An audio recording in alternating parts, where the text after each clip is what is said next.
ውሃው ይዞት ይሄዳል። Yeah, it will end up in Khartoum there. Right? ከሞተ ግን ያው የምታገኙት ካርቱም። But bring a small fish. I don't know. Do you know a small fish? ትንሽ አሳ ታውቃላችሁ? ያ We call it a small fish. But there is a small fish that is alive. በህይወት ያለ ትንሽ አሳ It can go anywhere. ወደ ፈለገው ይሄ Go with the current or against the current. ያ ወደ ፍሰቱም ሊሆን ይችላል ወይም በፍሰቱ ተቃራኒም ሊሄድ ይችላል። What will help this small fish to go against the current? ወደ በፍሰቱ ተቃራኒ የሚሄደው አሳ is the scales. እንዲሄድ የሚረዳው ወደ ተቃራኒ ውሃ ወደሚፈስበት ተቃራኒ እንዲሄድ የሚረዳው ነገር ምንድነው? ቅርፊቱ ነው። The fins will help the fish to go, to push the fish. The what? The fins. Fins. Yeah. በትክክል የትኛው ነው? ክንፍ ምንድነው? ስኬል የትኛው ነው? ቅርፊት ነው። ኦኬ ስለዚህ fins then yeah, so the fins will help the fish to go, the scales will help the fish to go against the current. ያ ቅርፊቱ ከፍሰቱ በተቃራኒ እንዲሄድ ሲያደርገው ይሄ ክንፉ ግን ወደፊት በፍሰቱ ጋር አብሮ እንዲሄድ የሚያደርግ ነው። What will help the believer to go against the current of this world? ከዚህ ዓለም ፍሰት አኳያ if he is putting the breastplate of righteousness. sorry ግፊት ና ከዚህ ዓለም ግፊት አንፃር ክርስቲያኖችን ሊረዳ የሚችለው የትኛው ነው? I see many young people here, young men and young ladies. እዚህ ያው ወጣት ወንዶችና ሴቶችን አያየሁ ነው። Why you are here? ለምን እዚህ ተቀመጣችሁ? Because you are going against the current of this world. አያችሁት? እዚህ የተገኛችሁት በዚህ ዓለም ተጽዕኖ በተቃራኒው ስለመጣችሁ ነው። ይህ ዓለም ከሚፈስበት አቅጣጫ በተቃራኒ መጣችሁ ነው። Let us say you have a friend or a neighbor and he is not a believer and he will tell you what is your plan for these days. Yeah. And you tell him I'm going to the church. ጓደኛ ሊኖራችሁ ይችላል የማያምን ሰውና ቅዳችሁ ምንድነው ዛሬና ነገ ወይም በዚህ ሰሞን ቢላችሁ እኔ ወደ ቤተክርስቲያን ሄዳለሁ አይደለም ነው። If he is very polite ያባከናችሁ ነው ሊላችሁ ይችላል። Because the people of the world has other things, other places to go. ምክንያቱም የዓለም ሰዎች የሚሄዱበት ብዙ ቦታ አላቸው። That's the current of this world. የዚህ ዓለም ፍሰት እንደዛ ነው፣ ወደዛ ነው የሚሄደው። And all the dead who are not in Christ, as we read in Ephesians 2, they are going with the current. በኤፌሶ ምዕራፍ 2 ቁጥር 1 ላይ እንደምናነበው ሙታን የሆኑ ሰዎች ዓለም በሚፈስበት አቅጣጫ ይፈሳሉ እንደ ሙታን አሳዎች። But what helps the believer is to go against the current is those scales, is this breastplate of righteousness. ነገር ግን ክርስቲያኖችን ዓለም ከምትፈስበት አቅጣጫ በተቃራኒ እንዲሄዱ የሚረዳቸው ቅርፊት ይህ የጽድቅ ጥሩር ነው። You came here because it's a very clean environment. I'm not talking about cleaning here, but I'm talking about the spiritual weather here. It's very clean and that's what you are looking for. ያ እዚህ እንድትመጡ ያደረጋችሁ ነገር እዚህ የምታዩት ንጹህ የሆነው አየር ንጹህ የሆነው ሁኔታ ነው። የተናገርኩ ያለሁት እዚህ ስለ አዳራሾች ስለ ቦታው ንጹህነት አይደለም፣ ነገር ግን መንፈሳዊ ንጽህና ጥሩ ነገር ስላገኛችሁ ነው። You want to feed on the word of God, you want to build up your spiritual life. በእግዚአብሔር ቃል ልትመገቡ ፈልጋችኋል፣ ሕይወታችሁን ልታንጹ ፈልጋችኋል። You want to say, Lord, I want to be in a place that glorify you. I don't want to be in anywhere else. That's why you are putting the breastplate of righteousness. ጌታን እንዲህ እያላችሁት ነው፣ እኔ አንተን በሚያከብር ስፍራ ነው የምገኘው፣ ሌላ ስፍራ መገኘት አልፈልግም እያላችሁ የጽድቅን ጥሩር ለብሳችሁ ነው እዚህ የተገኛችሁት። So it's not a waste of time, it's the best investment of time to be under the word, under the ጊዜ ማባከን ሳይሆን እጅግ በተሻለ ሁኔታ ጊዜን መጠቀም ነው፣ ኢንቨስት ማድረግ ነው። Now, in a simple way, or one of the aspects, it's the breastplate speaks about clear and clean conscience before God. ይሄ ጥሩሩ የጽድቅ ጥሩሩ የሚናገረው አንድ ነገር ምንድነው? ንጹህ የሆነ ህሊናን በተመለከተ ነው የሚናገረው። Read with me in Acts 24:16. የሐዋርያት ሥራ 24 ቁጥር 16ን እናነባለን። 24:16 እንዲህ ይላል፣ ከብዙ ዓመትም በኋላ ለሕዝቤ ምጽዋትና መስዋዕት አደርግ ዘንድ መጣው። ይህንን ሳደርግ ሳለሁ ነው አንድ ቁጥር 16 ስለዚህ እኔ ደግሞ በእግዚአብሔርና በሰው ፊት ሁል ጊዜ ነውር የሌለባት ህሊና ትኖረኝ ዘንድ ተጋለሁ። And that's what the apostle Paul, he says this is one of the most important practical practices and exercise in the spiritual life. That what he says here, that I myself always, not one time, not on Sunday morning or Saturday night, but always I am examining my conscience before God and before also people. ሐዋርያው ጳውሎስ ያለው የህይወት ልምድ እንግዲህ እንደዚህ አይነት ነው። ምን እያለ ነው? ሁሉ ጊዜ እሁድ ወይ ቅዳሜ ወይ የሆነ ሰዓት ላይ ብቻ አይደለም፣ ነገር ግን በእግዚአብሔርና በሰው ፊት ሁሉ ጊዜ ነውር የሌለባት ህሊና እንድትኖረኝ እተጋለሁ፣ ራሴን እመረምራለሁ፣ ህሊናዬ ንጹህ እንዲሆን እያለ ነው። Go with me if you want, or just write it down to 1 Samuel chapter 24 and verse 5. ሳሙኤል ምዕራፍ 24 ቁጥር 5 ላይ ደግሞ እንሂድ። ቁጥር 5 እንደዚህ ይላል፣ ከዚያ በኋላ እንዲህ ሆነ የሳኦልን የልብሱን ዘርፍ ስለቆረጠ የዳዊት ልብ በሐዘን ተመታ ይለናል።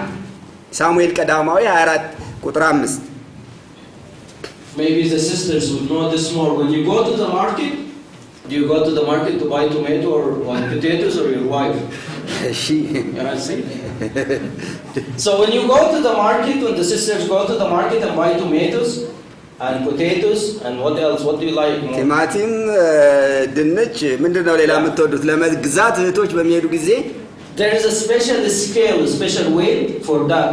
ለዚያ የሚሆን የተለየ ሚዛን አለ። ሚዛን። Yes. So that mizan is especially for those kind of vegetables. እህቶች የበለጠ ያውቃሉ ነው የለይ ቀደም ብሎ የነበረውና ዛት ሚዛን what is it is for the vegetables. ለአትክልት So the weight ይኖራል።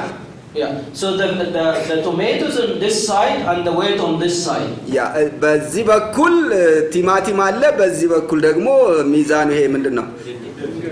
ድንጋዩ አለ ማለት ነው። It's open in the market. It's open there. በገበያ በግልጽ ነው። So if some dust came here, will not change anything. Some dust came on the side, this side or this side, will not change. የሆነ አቧራ ማለት ቢያ መጥቶ ወይ በድንጋዩ በኩል ወይ በሚመዘነው በኩል ቢያርፍ ምንም ለውጥ አያመጣም። But now you want to go and buy gold. ነገር ግን አሁን what gold ወርቅ ለመግዛት ፈለግን። And you go to the jewelry. ከዛ በኋላ የጌጣጌጥ ወደሚሸጥበት ቦታ ሄድን። Do you see the same mizan or a different one? የዛኑ አይነት ሚዛን ነው የምታገኙት ወይስ የተለየ ነው? It's a different one. It's very sensitive. በጣም በጥንቃቄ ሚዛኑ በቃ ጠንቃቃ ነው። And they put it in glass because any dust can change.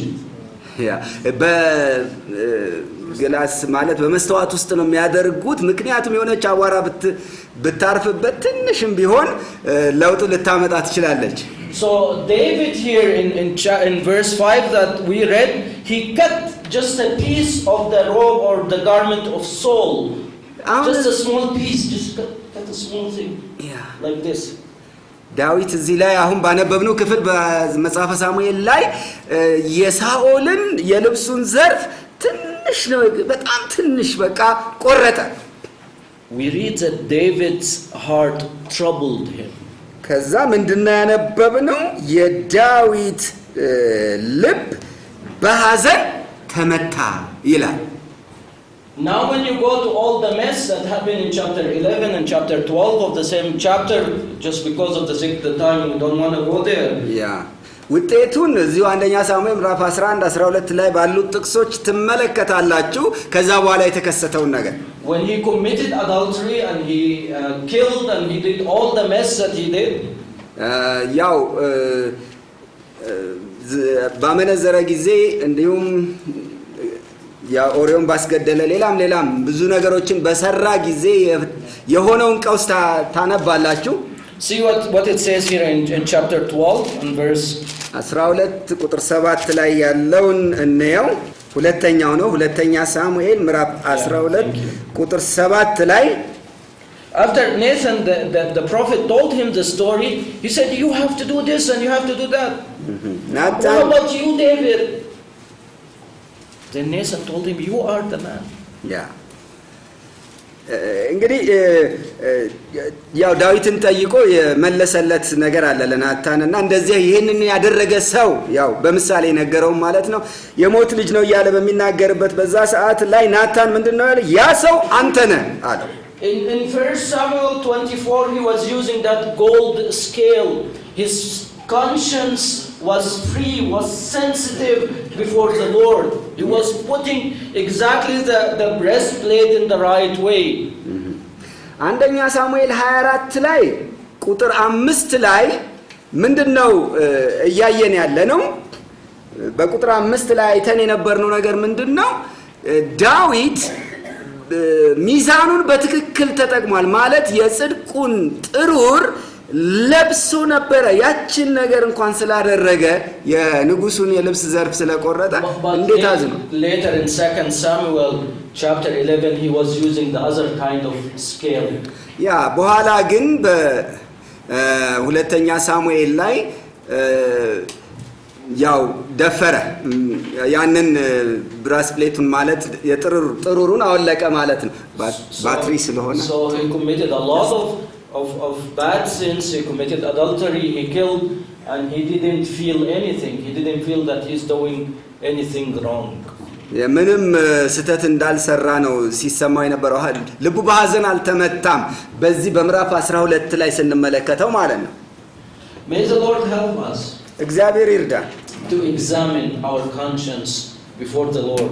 ህሊናችንን በጌታ ፊት ለመመዘን ለመመርመር ለመፈተሽ እግዚአብሔር ይርዳን። እንደበፊቱ ዳዊት ህሊናችን እንዲሆን ማለት ነው። It's not one time action but it's a lifetime experience. ያንድ ጊዜ ተግባራዊ ስራ ሳይሆን በህይወታችን ዘመን ሁሉ የምናደርገው እንዲሆንልን ጌታ ይርዳን።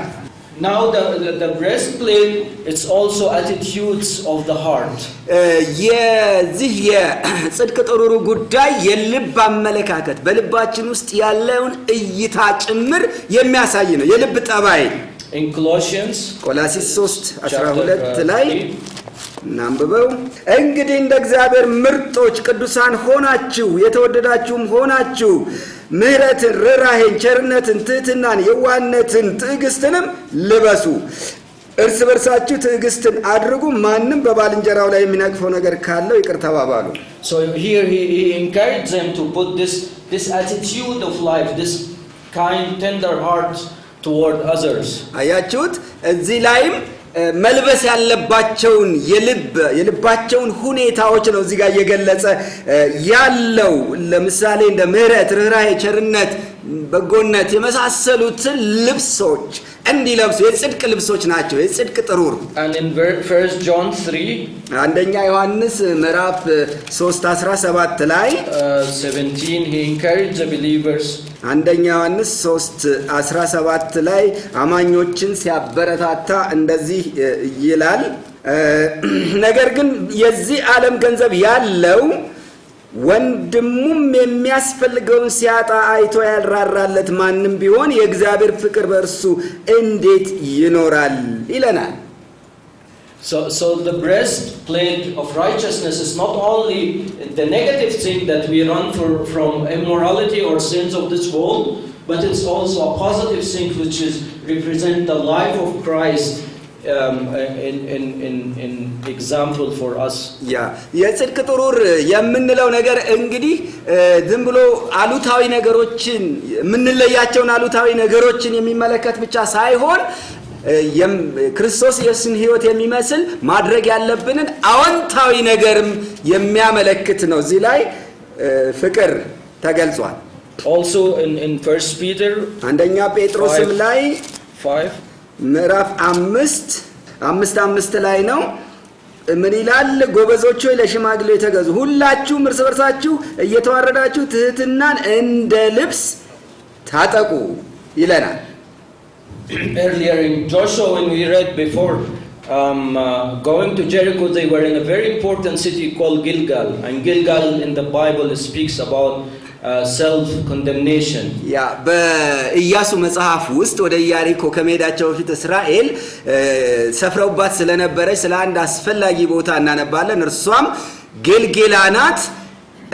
ራሳችንን የምንመረምርበትና በራሳችን ላይ የምንፈርድበትን ሁኔታ የምትናገር ናት። Our self judgment before the Lord, but when we went to they did not go to Gilgal, and that's what one of the main also reasons why they were defeated there. በጌታ ፊት በራሳቸው ላይ የሚፈርዱበት ራሳቸውን የሚመረምሩበት ስፍራ ነው። ነገር ግን ወደ ጋይ በሄዱበት ጊዜ ጌልጌላ አልሄዱም ነበረ እና የተሸነፉትም በዛ ነው። አንዱ ምክንያት ያ ነበረ። And here Apostle Peter encouraged the believers to be clothed with humbleness. እዚህም ስፍራ ላይ ሐዋርያው ጳውሎስ አማኞችን ትህትናን እንዲለብሱ ያበረታታቸዋል። But it's also bring this breastplate bring courage. ይሄ ጥሩር የጽድቅ ጥሩር ድፍረትን ብርታትን ጭምር ያለማምዳል። In Daniel chapter 6, ዳንኤል ምዕራፍ 6 ላይ ያንንም ያሳያል። ዳንኤል 6 Daniel was using this breastplate in Daniel chapter 6 and verse 6 and 7. ምዕራፍ 6 ከቁጥር 21 ጀምሮ እንደምናነበው ከሆነ ዳንኤል ይህንን የጽድቅ ጥሩር ይጠቀማል። ንጉሥ ሆይ ይላል ንጉሡን ዳንኤል ንጉሥ ሆይ 1000 ዓመት ንገሥ ይልና በፊቱ ቅንነት ተገኝቶብኛል እና በአንተ ፊት ደግሞ ንጉሥ ሆይ አልበደልኩምና አምላኬ መልአኩን ልኮ የአንበሶቹን አፍ ዘጋ፣ እነርሱም አልጎዱኝም አለው ይላል። Daniel had peace. ዳንኤል ሰላም አለው። And the king in his palace በአንበሶች ጉድጓድ ውስጥ and the king in his palace did not have salam. በጣም የሚገርም ነው። ዳንኤል በአንበሶች ጉድጓድ ውስጥ ሰላም ነበረው። ንጉሱ ግን በቤተ መንግስት ውስጥ ሆኖ ሰላም አልነበረው። He could be scared. This lion might eat my hand or might eat my leg. ዳንኤል እንደዚህ አላለም። ይሄ አንበሳ እጄን እግሬን ሊበላኝ ይችላል ምናምን እያለ አልፈራም። በልቡ ሰላም ነበረው። See what he says in verse 22. My God sent his angel and shut the lion's mouth. ቁጥር 22 ላይ የተናገረውን ተመልከቱ። ምንድነው ያለው? አምላኬ መልአኩን ልኮ የአንበሶቹን አፍ ዘጋ አለ። So that they have not hurt me. እነርሱም አልጎዱኝም ይላል። See the reason what he says here. እዚህ ስፍራ ላይ የተናገረውን ምክንያት እስቲ ተመልከቱ። Because I was found innocent before you king. ምክንያቱ በፊቱ ቅንነት ተገኝቶብኛል እና ይላል። እዚህ ስፍራ ላይ በፊቱ ማለት በእግዚአብሔር ፊት በአንተ ፊት ሳይሆን በፊቱ ቅንነት ተገኝቶብኛልና ይላል። በአንተ ፊት አይደለም። What a good example before us. ይሄ ለኛ እንዴት ያለ መልካም ምሳሌ ነው። Before God, በእግዚአብሔር ፊት ንጹህ ሕሊና ያለው ሰው እዚህ ስፍራ ላይ እናገኛለን። He was using the breastplate in a proper way to protect himself. ይሄንን የጽድቅ ጥሩር ራሱን ለመከላከል በተገቢ ሁኔታ የተጠቀመ ሰው እናገኛለን። And he was protected from all the darts of the enemies that the king didn't have this breastplate. Couldn't sleep in his palace. ንጉሱ ግን ይሄ አልነበረውምና በሰላም ሊተኛ አልቻለም በቤተ መንግስቱ ውስጥ። እሱ ግን ነበረው። Daniel 3:16, the three men, same thing. ያ በሶስቱን ወጣቶች በመተመለከቱበት ጊዜ ዳንኤል 3 ቁጥር 16 ላይ ተመሳሳይ ነው። የጽድቅን ጥሩር የለበሱ ነበሩ። Shadrach, Meshach, and Abednego, ሲድራቅ ሚሳቅና አብደናጎም, and answered and said to the king, ለንጉሱ እንደዚህ መለሱ, O Nebuchadnezzar, we have no need to answer you in this matter. ናቡከደነጾር ሆይ በዚህ ነገር እንመልስልህ ዘንድ አስፈላጊያችን አይደለም አሉ። You see, those three criminals in this setup, in this account, three criminals, they are speaking not with a king, but he was king of kings. There were many 127 country or locality under this king, and they were speaking to him. Yeah. When you see this conversation, you think that they are the kings and he is a criminal, same as what happened with Paul when he was talking to Agrippa. Yeah. ታያላችሁ እነዚህ ሶስት ወጣቶች እንዲሁ ዝም ብለው የሚነጋገሩት ከሆነ ግለሰብ ጋር አይደለም፣ ከነገስታት ንጉስ፣ ዝም ብሎ ከአንድ ንጉስ ጋር ብቻ ሳይሆን ከነገስታት ንጉስ ቢያንስ ወደ 127 ሀገሮች ከሚመራ ንጉስ ጋር ነው እየተነጋገሩ ያሉት። ግን እንዴት አይነት ድፍረት እንዳላቸውና እየተረጋጉ እንደሆኑ ይው What he's trying to do, he's trying to be very nice with them. He was trying to bargaining with them. You know what? All what you will do is just you will bow to this statue and later go in your room and worship God, and then I will set you free.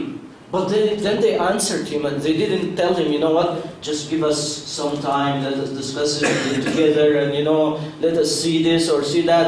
And that's what the Satan trying today to do with the people, tell them, this is not sin, this is just fun, But those okay, sorry. No problem.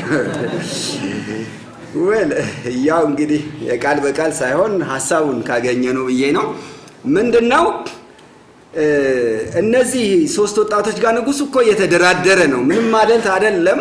በቃ ስገዱ፣ ቤት ሄዳችሁ አምላካችሁን ታመልካላችሁ፣ ከዛ በኋላ እለቃችኋለሁ፣ ችግር የለውም የሚል አይነት አቀራረብ ነው። ግን እነሱ ጊዜ ስጠኑ፣ እናስብበት፣ እንደዚህና እንደዛ እናድርግ ምናምን አላሉም፣ አልተደራደሩም። ያ so no bargaining, zero bargaining with the world or with the Satan, and they told him clearly ከዓለም ከሰይጣን ጋር ምንም አይነት ክርክር ድርድር ብሎ ነገር የለም ከሰይጣንና ከዓለም ጋር no need to answer you in this matter. አያችሁት ያላችሁትን በዚህ ጉዳይ እንመልስልህ ዘንድ አያስፈልገንም። The breastplate was there, ምክንያቱም እዚህ ጋር የጽድቅ ጥሩር አለ። ጥሩሩን ለብሰውታል። very tight, በጣም ጠበቅ ያለ በደንብ የታሰረ ነው። was put in the right place in the right way, በትክክለኛው ቦታ በትክክለኛ መንገድ የታሰረ። there is no hole, there is no empty places that the enemy can go in. This is their head, this is their life, but he couldn't go in. ያ ምንም ቀዳዳ የለም፣ የተተወ ቦታ የለም። ጠላት ፍላጻውን ቢወረውር ሊገባ የሚችልበት ምንም አይነት አካባቢ የለም። በትክክል ነው የታሰረው። no bargaining with the ይሄንን ያደረጉ ሰዎች ከጠላት ጋር ምንም አይነት ድርድር አያስፈልጋቸው። contentment in Genesis 4:22 and 23 ዘፍጥረት 14 ቁጥር 22 ላይ በመነሄድበት ጊዜ እንዲህ ይላል። ከቁጥር 22 ጀምሮ ምንድነው ይያለን ያለው? አብርሃምም የሰዶምን ንጉስ አለው ሰማይና ምድርን ወደሚገዛ ወደ ልዑል እግዚአብሔር እጄን ከፍ አድርጌያለሁ አለ። አንተ አብርሃምን ባልከው ጊዜ ያለ ይቀጥላል። same good examples, you know them just for the sake of the time. Abraham in Genesis, what brother Jeremiah just read, and then Paul in Philippians 4:11. በፊልጵስዩስ 4:11 ላይ ስትሄዱ ጳውሎስን ታገኛላችሁ። በዘፍጥረት ላይ አብርሃም አለ።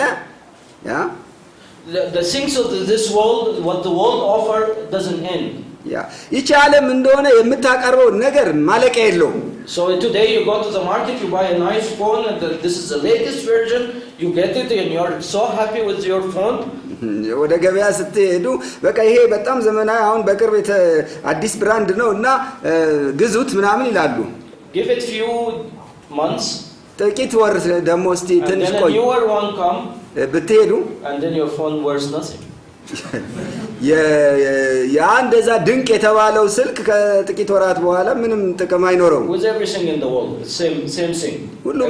ሁሉም ነገር በዓለም ያለው እንደዚሁ ነው። And that's one of the darts that the enemy, targeting the believers even or the people with. ሌላው ቀርቶ አማኞችንም እንኳን ኢላማ ያደረገ ሰይጣን የሚያጠቃው በእንደዚህ አይነት ዓለም በመታቀርባቸው የተለያዩ ነገሮች ነው። But if I am putting the breastplate of righteousness, what will develop is contentment. ደስታን በመቀማት ማለት ነው እንግዲህ አንዱ ውጊያ። Just put those verses and read them later, just for the sake of the time. When you go to 2 King in chapter 5, just the difference in the same chapter. 16 Elisha and 23 is Gehazi. See the big huge contrast between those two when it comes to contentment. በሁለተኛ ነገሥት ምዕራፍ 5 ቁጥር 16 እና ቁጥር 23 ላይ በጣም ልዩነት ታገኛላችሁ። ከዚህ ከእርካታ አኳያ በእነዚህ ቁጥሮች ላይ ሰፊ ልዩነት ታገኛላችሁ። May the Lord bless you and thank you for your attention. ስለተከታተላችሁ እግዚአብሔር ይባርካችሁ። አመሰግናለሁ።